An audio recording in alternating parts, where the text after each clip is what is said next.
Hello everybody, welcome back to another dark and darker video. Today I'm going over this great kit I have built and just how good it is. And I'm going to show some clips in just a second. So first things first, what this kit is it is a maximum survival kit. This is not a fighter. This is a warlock, by the way, which has the demon armor perk equipped, which allows you to equip plate armor, but you lose 10% of your spellcasting speed. That is a small price to pay for what we are doing today, though. And what that is just maximum survival build. So you can see here, I have built for physical damage reduction, max health bonus, and armor rating. And between those, where I get to is 150 HP. And then when I have my shield held out in my hand, I get up to 73.2% physical damage reduction. And without it held, I get up to 65% physical damage reduction. So basically think of this as I get 4 times the health of a normal person versus just physical attacks. So I have 600 health. On top of that, keep in mind when you are healing with magical healing, I still have that physical damage reduction, but my magical healing is coming in at the same rate. So those health points are worth more for every health point I get in. This build is incredibly strong and incredibly good. So now what we are going to do is review 2 games I played with this kit. This first one is with the kit you guys just saw, and the second clip is going to be with a kit I had that's exactly built like this one, just slightly worse, and I bought it for probably 1/3 the amount of gold. And I'm picking these games out because I've played a ton of games with this, and these 2 games showed off really well the strengths of the kit.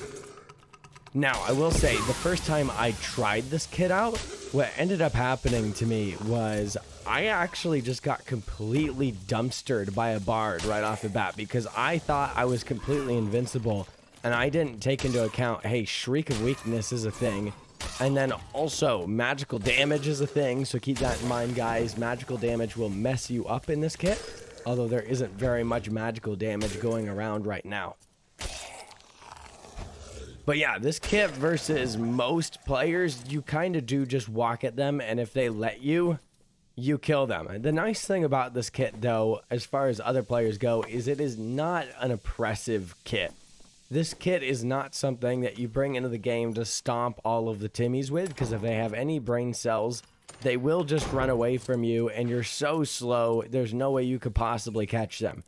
Now, if over-aggressive rogue number 1, 2, 3, 4, and 5 try to attack you in the game all in a row, chances are you're just going to dumpster every single one of them because rogue just has nothing on top of this kit. You will absolutely destroy rogues, and players will see, hey, you're decked out in very good items, and they will just absolutely jump you. And that's when this kit comes in strong. So what I have on today for spells is Curse of Pain, Curse of Weakness, Power of Sacrifice, Hellfire for clearing mobs, and then I have Hydra for healing off of. And the reason why I have Curse of Weakness on, which is normally a pretty weird grab, is because it lowers the person you hit with its all attributes by 25%. That also lowers their agility and slows them down a lot. That makes it way more likely that if I get in an engagement with them, that I could actually go ahead and kill them and actually catch them while I'm trying to chase after them. Now, I am getting chased by an absolute ton of things right here, but it's not really like any of these things hurt me too much. Really, the main thing that hurt me there was walking into my own Hellfire to get through the door. There is a trick to that, by the way, where you can do it just right and you won't get hurt by it at all. Here, I'm going to block off all these enemies with the boss room, and we're going to start the boss fight. My thought was here, hey, I'll just go fight the bosses. They won't even kill me if they hit me, so honestly, I could fight them pretty easily. And then there's a person over here in the corner. He was just literally sitting there in the corner that whole time. I don't know what is wrong with this guy. Also, if he didn't have Phantom Eyes there, that guy would 100% be dead. I would have killed him right then and there. But of course, he's got his get out of jail free card. And now the boss is on me, won't get off of me, and I've got a Warlock, which is probably my worst matchup that I will come into contact to. And you'll see there, I took an entire blow from the boss, and I'm still fine. My health isn't great, but I'm still fine. And what I'm going to do here is heal off of the boss, get some of my health back, and I will still be perfectly fine. This is a really bad situation, though, and I need to get out of here ASAP. Luckily for me, this other player has no idea what he's doing, and so he doesn't do a very good job. And then also, when I walk up to this door, all the enemies are still waiting there for me. Just so annoying. Why do the mobs not de-aggro faster? That's very, very obnoxious, especially when they have no pathing to you. And then on top of that, this guy is faster than me. He has agility items on, all that jazz. And the boss was on me there for the important part where I could have followed up on that initial damage I got on him. Frankly, though, if Phantom Eyes didn't exist as a perk, which I don't really think it should exist as a perk because it's supposed to make you weaker to magic, and it doesn't functionally do that because you can't cast much magic on them. It's a problem. It's a get out of jail free card. If he didn't have that, if he had Blow of Corruption instead, this guy would have died instantly. But where am I sitting now? I'm thinking, okay, I've locked him in there with all those mobs. This guy's probably dead. I can go back in there and pick up all his stuff. No, that's not what happened. All these mobs actually were still aggroed on me. And he has gone out the other door at this point. And so I'm going to have to kill all this stuff, including this nightmare zombie, which nightmares are way more common in high roller now than they used to be. They used to be very rare in just default high roller if you weren't in Inferno or something like that, but now they're quite common. And now I've got to kill this skeleton champion with a ton of HP. And I'm thinking this guy's dead, so I kind of want to go in there and loot his body, but I wasn't seeing his body, so I'm wondering if he got out alive. But not certain at this point. And you can see, he really just doesn't have anything on me, but the Poison Cloud sure does have something on me, and he's back. Oh my gosh, this guy's fun. Fun player to play against. And so I go back in, drink a protection potion, kind of sit on top of him, making certain he can't open up the door because I'd hit him with a Blow of Corruption.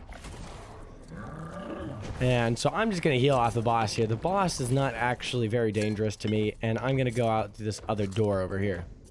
Realistically there too, if the door was closed, I could just open it in the middle of the fight. And of course the skeleton champion is still on me. Riveting, I dare say.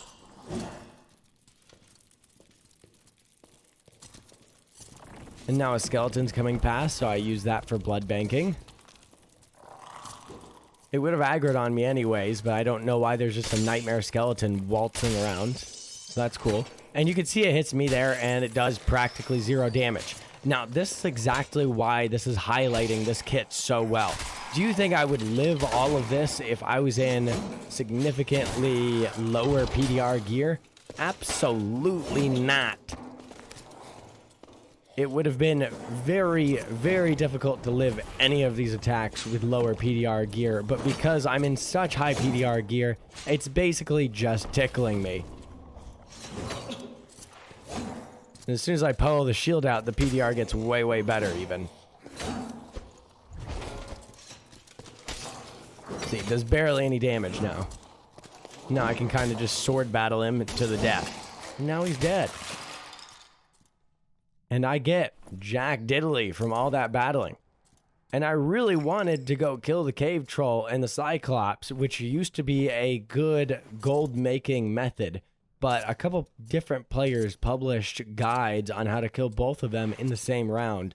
And now, you know what? The moment that happens, everyone decides to go do it. And the entire place is infested with just tons and tons of players, including people like him who just sit in the corner, apparently. I don't know what that guy was doing. Like, shouldn't you be killing the boss if you're trying to rush both of them in the same round? I don't get what you're doing, buddy. Why were you sitting in the corner? Also, he was a warlock. Why not just cast Curse of Pain and Power of Sacrifice on the boss? Was his goal to go ahead and do that and sit in the corner and stand up when someone came in and jumped them? And now I pick up a really good cloak there, which is really nice. And I'm thinking, I'll go back to the boss. I could possibly finish it up here. Actually, I think I was looking for that that protection potion because I used 2 of them. And I'm hearing a little bit of footsteps. Pick up an ale, you know, all that normal stuff. And he's up top there. So I drink a health potion in preparation.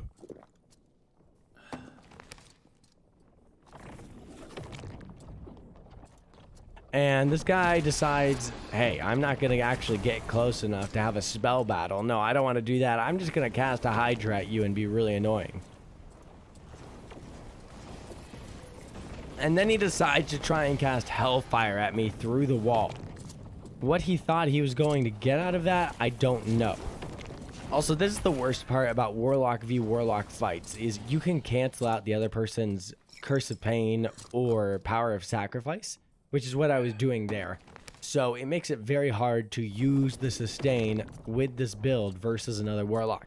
So even against your worst matchup, this is what the absolute worst matchup looks like. And this guy is being like scared rat type player. But of course he still decides he wants to attack me. He just doesn't ever want to try and finish me off. At this point, I'm deciding, hey, this guy is never going to actually push me. We're never going to get in an actual fight. So we're both going to die and not extract if I keep doing this. This guy would be very content to sit here all day doing this over and over with his Hydra. That's stupid. That's exactly what I don't want to run into. This kit flourishes when players run straight at you. So worst case scenario is quite literally what this round looks like, which is a really good demonstrator of just how good this is at survival. I got hit by the boss there while being attacked by a player. I'm sitting at full health now, aren't I? Not exactly doing too bad. Not exactly looking like I won't be able to extract this round.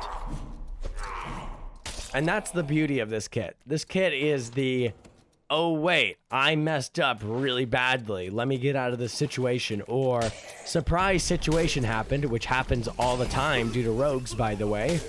And let me get out of here. And it allows you to do that.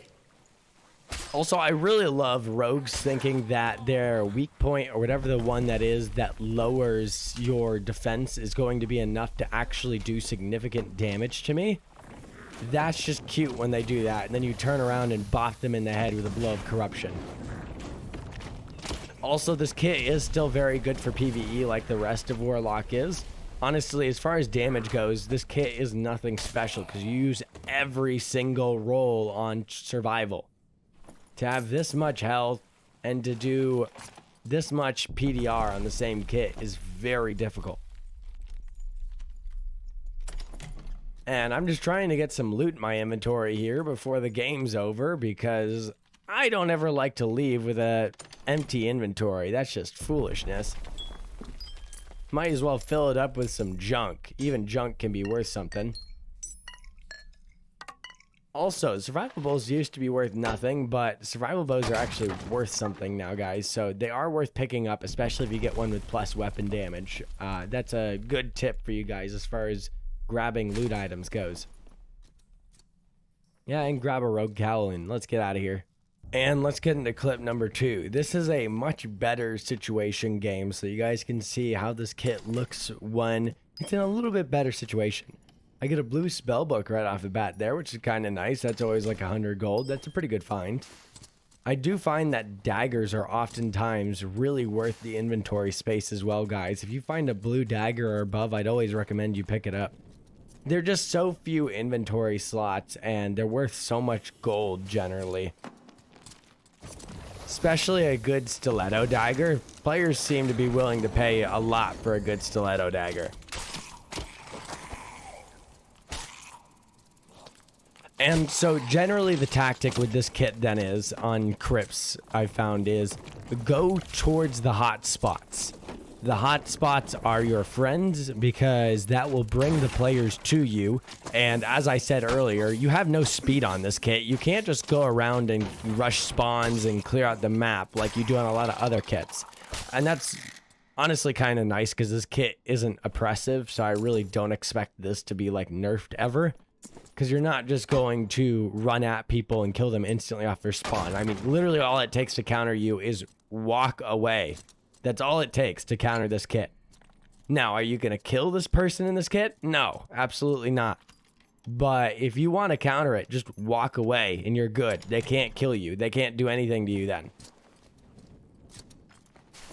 So what I'm doing then is I'm walking towards the high amount of player zones. And the zone I want to go for is the mummy room. Although the maze also has some very, very juicy loot rooms if you know where to look. And I'll show you guys where to look. And even just regular chests and barrels and all this jazz can be very worthwhile in High Roller. Honestly, if you just farm the PvE, you can make probably a good 2,500 gold between Crypts and Inferno on this map. And it is a very, very fast gold farm. I was actually checking there if those gauntlets were worth more than mine because they had some good rolls on them. My gauntlets are definitely better though. This is in the lower tier kit, by the way. So with my shield out here, I believe I get up to like 65% PDR and 143 HP is what I'm at without my items out. I think I get up to like 146 or 147 HP with them out. So it's overall just a little bit worse of a kit. And those last couple of percents of PDR really do make all the difference, guys. That is a huge difference in terms of how much HP you have. That said, though, this kit costs about 1/3 of what that other kit does. So you make the determination of what's worth it to you. I will say, though, with this kit on, I practically never die. So I end up farming gold so quickly, I can't see how I possibly couldn't afford another kit. I'm literally sitting on 10,000 gold right now, even after buffing all my other characters up and giving them good kits to wear and building backup kits for this character. Like, that's not me even trying. Like, I don't try to hoard gold in this game. I just build it up and blow it usually. But this kit, the survivability on it is so darn high, it's ridiculous. And coming into here, there are enemies that are already triggered, which generally means, hey, there is a player in here. They are all nightmare mummies, though. Nightmare mummies are not a good time. They snare you when they hit you, and they do a ton of damage. And I believe some of it is actually magical damage. If it's not some of it magical damage, they must just do a ton of base damage, because these guys have hit me before, and they still do like 1/8 of my health bar, which if you see me get hit by like a nightmare axeman or something, it's still like a 1/16 of my health bar. It's like nothing. Those guys barely do any damage anymore. You could see how much damage he did there, and that was on a limb shot. If he hit a headshot, that's actually quite a bit of damage. It's substantial. And we get a necklace apiece off this guy. Especially the nightmare ones, those are always worth looting. Mummies have lots of jewelry on them, so they're very worthwhile to loot. Rings of Vitality are always good, especially with true fizz damage. That's a very good roll. That makes it worth some money. And I like to rush to this room because there's generally rings on the ground, which makes this room worth a lot. And that is a player body right there. And I'm like, wait, this guy died to PvE? Okay, we get his rings, and he has got gear on, guys. This is not just some newer player who happens to have pay-to-play who died to mobs, right? This guy's a little bit more experienced, and he died to mobs. Honestly, he probably got hit by one of those nightmare guy once, and it might have one-shot him. If he just got hit in the head or something, it could have just one-shot him. And there was a ring on the ground there. He's got purple potions of healing. Like, we definitely want those. Those are worth some money. A purple padded tunic. Like, oh my gosh. I'm just thinking, how am I going to stuff all this loot in my fat backpack? And I already took a stiletto dagger, which is a legendary stiletto dagger. The rolls on it are the worst I have ever seen off of any item ever, but it is a legendary still. So that is worth some money, especially for a weapon. We got a blue wind locket on the ground. And an ox pendant. And lion's head chests are always good as well, especially in HR. I always recommend you guys bring lockpicks. Like every single run, I bring lockpicks. Even if I'm doing otherwise a no gear run, I bring lockpicks. It's worthwhile, guys. I'm just figuring out what I need to drop here to actually get these guys. And I don't want to drop the ale because I'm trying to turn that in for a quest. That tattered cloak is really nice, by the way. It's got some good rolls on it. Otherwise, I wouldn't even be taking it at this point. Blue chalice. I should probably be dropping the candle holder here. But hindsight is 20/20. Those 4-slot treasure items aren't worth as much per slot as some of the smaller ones are. Ideally, you want to fill up on the highest tier of 1-slot treasure items possible. I'm just checking to make certain there's actually a lever in there so that someone can't just trap me in here and I'm just screwed. I don't think there is any room in the game where they've forgotten to put a lever on the inside though, so that you can't get soft trapped in one of these areas and lose the game, which is good. Like, if someone dropped the gate on me and I died, that's fair play. All right, that's fair play. But me being just stuck in there as they pelt me with magic or anything else, I don't want that happening. Drop the gold candle holder there. That was a good decision. And rings of courage are always worth money, so I always pick those up. Even the green ones are worth money. If you're willing to spend the time to sell them, they're worth picking up. And we got some more skeletons coming by. Once again, this is why I bring Hellfire, because this kit isn't too damage focused, so you wouldn't kill the PvE too fast that way. So Hellfire is always good. Hellfire is ridiculously strong.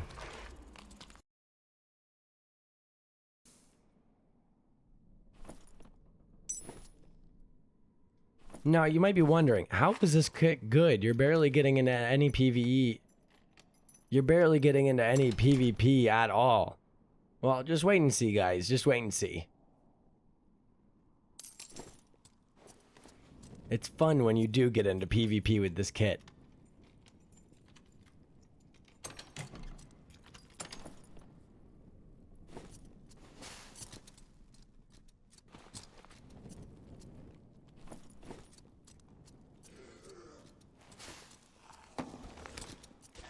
And we've got a player, and I'm thinking, hey, maybe I can attack him while he's just off guard here. It's really not the way this kit works, though. You kind of just want to clank around in the other room nearby and pretend you don't hear them and wait for them to attack you. If they think they can get the first shot off on you, which they can go for it, it doesn't really matter to you, that helps you out a lot. And I saw another guy run away in here. He ran really far away and off to the left over here. There he is.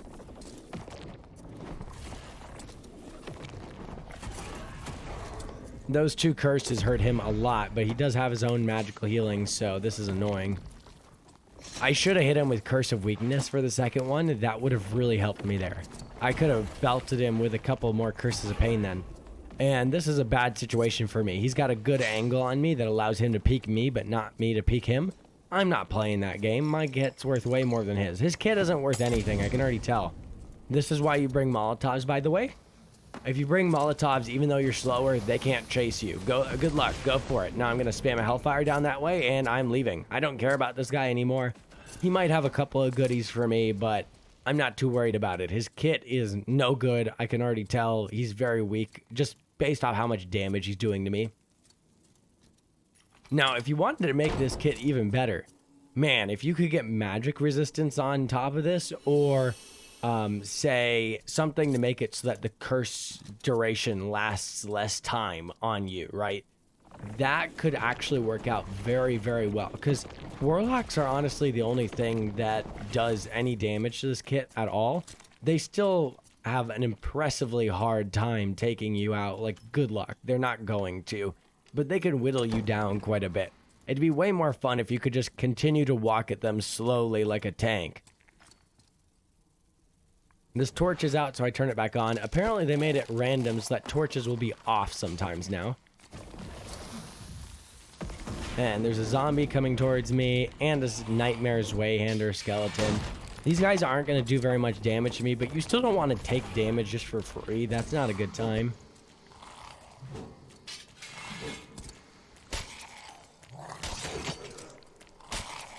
I mean, see how much damage he does to me, though? It's like, what a joke. Oh, there's a player here. We have one of them sneaky rogues. He shot me in the back with a poisoned bolt there, which is magic damage, by the way. Oh, and look how hurt I am. Man, I'm just hurting so bad. Hit him with the curse of weakness. That's good. That's exactly what we want. And I do the little jump tech there, and I turn myself, which works very well for me. And I hit him with a curse of pain. Hit him with another one, and he goes down. Honestly, if he had ran away just a little bit better, he probably could have gotten away from me. But he didn't. And I killed him. And this guy is also very kitted. This is towards the end of the match, though, so I need to be thinking, hey, how am I going to make my escape here? And hey, which parts of this guy's kit am I going to grab? We want that tunic. We obviously want that tunic. It's a purple one with 5 strength on it as just the default stat. We obviously want that. The adventurer cloak is pretty good too. It's got max health on it, and it's a 2 agility one, so it's pretty nice. He's got some purple gems on him. Like, man, I want that. I did want the cloak. It's just I'm seeing my time is running out, and I'm thinking that Warlock is going to try and steal my extract. Now, of course, I could just go down to Inferno, but I have so much items on me here that I really don't even want to. It feels like it'd be a waste of time. I'd much rather just go down the blue staircase here. And I'm so slow that I don't want to possibly get to the blue staircase and then have to run to the red staircase afterwards. That's how you lose a kit like this. Not to players, but to the round itself. And yeah, so I just absolutely dumpstered him. And they bugged this out so that items do not give you AP instead of treasure. And so this is where I'm at, getting 300 AP for all that. That is an incredibly good inventory. I don't really care about AP, but I do want the AP system to work still for people who do care about AP. Okay, and we've got one final kit variant for you that I'm using here. This was my testing kit. I had brainstormed this idea, and when I had brainstormed it, I decided, hey, I should do this with the Life Drain and Ray of Darkness. Now, what I didn't know is that they had nerfed the Ray of Darkness scaling. So Ray of Darkness before had scaling that was just absolutely busted at some point, where you could, if you stacked up right, you could just absolutely drop someone in about 2 seconds with the Ray of Darkness build. Honestly, 2 seconds is an overstatement. Like half a second max, and you can cast that thing for 5 seconds. Like, players would just go down pretty much instantaneously if you used Ray of Darkness properly. And in this lobby, I am in a normals lobby. This is because I was playing during the day, and if you play high roller during the day, what ends up happening is you get put in lobbies where the only other people in the lobby are Chinese gold farmers. So this is like during the work day that I am playing here, and so not a good time. So playing in normals here, you get some much more normal player base, and you can get some real PvP, and they're not going to lag switch you or anything like that.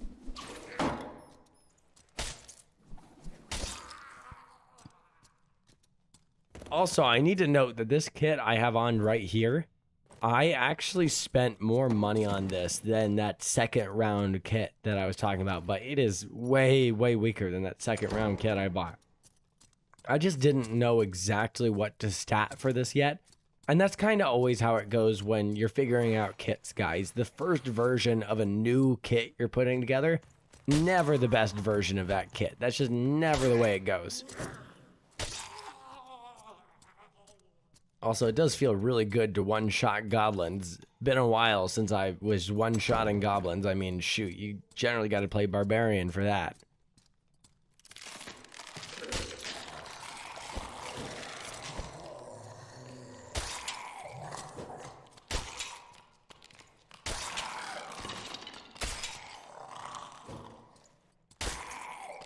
I'm just killing these skeletons, killing them all.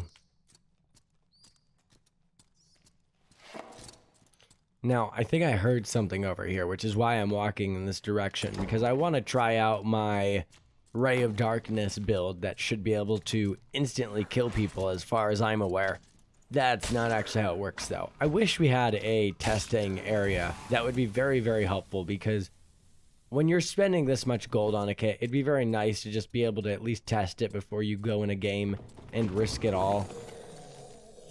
but that does not exist yet. I know they're working on it, so I'm not going to say too much. The devs for this game are honestly fantastic, and I keep hearing this guy, and I'm like, where is he? He's right down below. And we're just going to go ahead and go doot. Hit him in the feet, you know. Actually worked out pretty well there. I got like the whole ray off on him. And he's dead.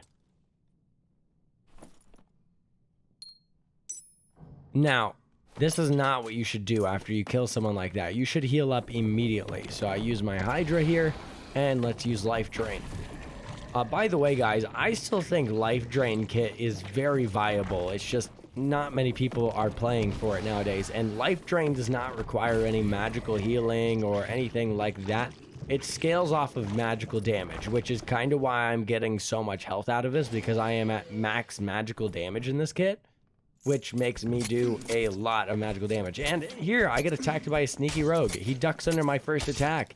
He's playing so well.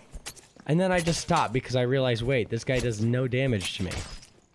Also, I love how the sword just clips through him twice there without doing any damage. And that's why you heal up immediately afterwards. Otherwise, you have a bad time. Also, I definitely could have killed that guy with way more health left, but like, what was he gonna do to me? I kind of just wanted to stand there and face him down. I don't know if you guys saw the video clips from back when PDR maxed out at 95%.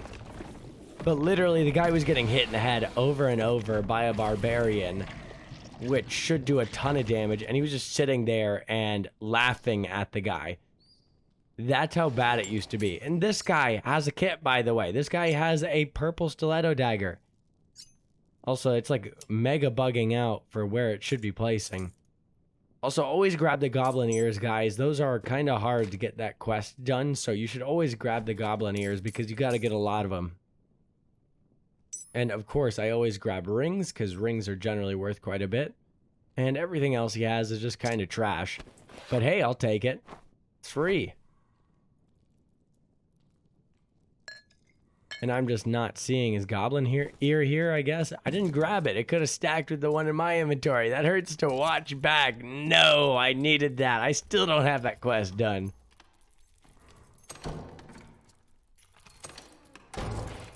Spider room. Which, by the way, with the kit I'm using here, I need to collect souls. And that's why I'm just going to sit here and let more spiders spawn for a second. Collecting the souls on this kit makes it so your dark magic does more damage. So basically what I'm doing here is trying to collect 10 souls so I can get double dark magical damage on this, which is very, very helpful for this Ray of Darkness build. It's too bad, though. They kind of dumpstered it. It's not very good anymore. I'm just walking around in some more high traffic areas trying to see, hey, maybe I can go find some more kills or at least some more enemies to kill that I can get some nice loot off of.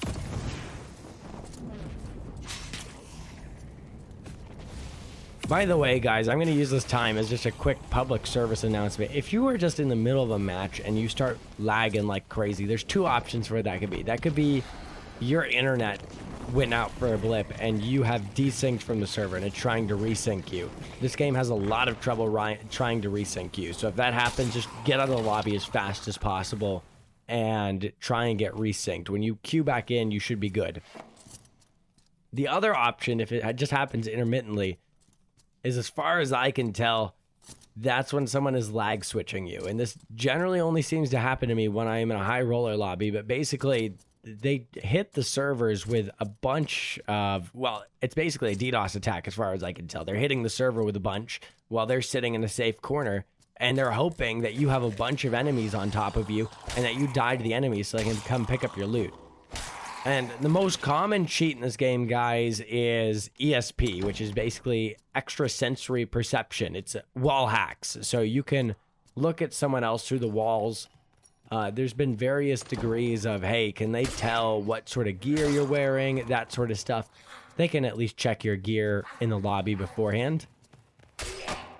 And these guys are major problems. You'll normally run into them only if you're playing during like super low hours and only in high roller. But basically what they are is they're cheaters and they're trying to gold farm so they can real world trade that gold.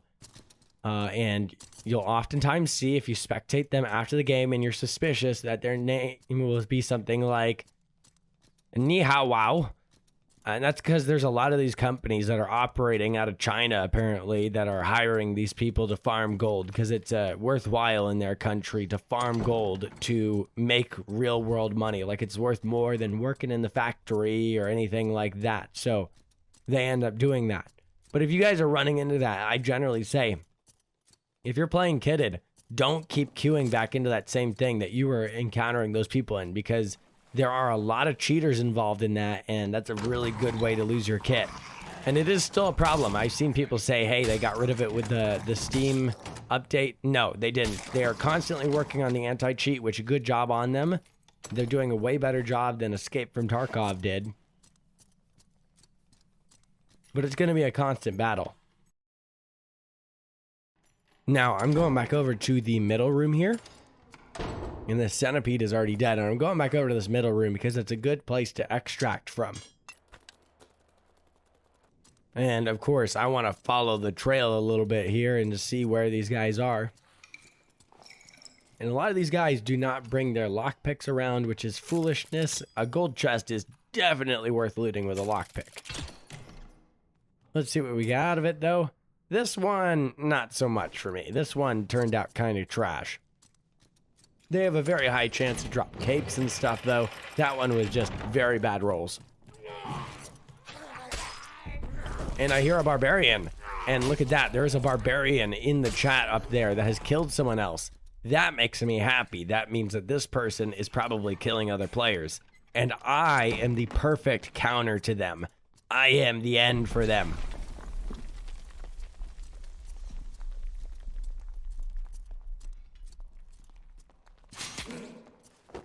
And I get hit on the spikes there, but I don't really care at all. I'm just going to slowly walk at this guy and remember to not put my shield away. By the way, remember, this isn't with my like 72% PDR kit. This one comes out to like 60% with the shield out even, and it's still very good. Now I'm thinking, hey, that little bug over there, that works good for life drain. Let's go ahead and life drain off of him. But it's kind of still chasing the other guy.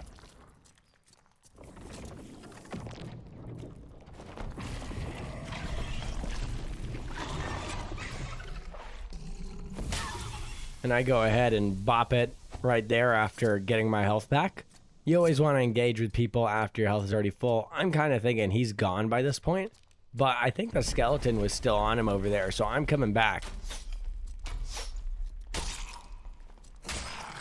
Trying to see if I can hear him. Oh, and he's behind me, actually. He's like, I'm fast, I can get this guy. He thinks he's sneaky, he thinks he can stop me. I think that's cute. I hit him with the Curse of Weakness, and then I hit him with the Ray of Darkness. Honestly, should not have done this. I would have already hit him with 3 shots by this point and dropped him, but hey, he's down. And that's where I learned that Ray of Darkness is trash. It is not helpful. It is not good. They kind of nerfed the crap out of it. To be fair, it was ridiculously broken before, so I see why. We're healing off the zombie here. Always better to heal off of something that isn't your Hydra, because your Hydra costs you some health. And once again, we're coming up towards the end of the round. Honestly, I really wish they would extend the round timers now that the circle is gone. I think the rounds could really do to be longer. I grab his jewelry, of course, and I want his cape too. His cape is very good. And I'm like, man, this guy is actually really kitted. He's got a lot of purple items, and I just want them. Obviously a fan of the Horseman's Axe, so he's using that guy. Those pants are really good too, but I'm just thinking, man, where do I even fit them?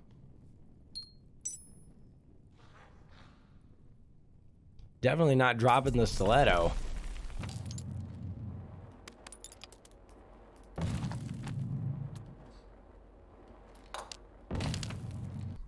And I'm grabbing the cobalt ore so I can get that quest done. And of course I want these rings on him.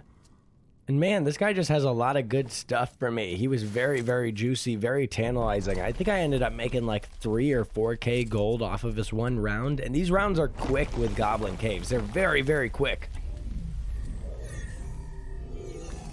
I think you always got to think of it in terms of a gold per hour perspective.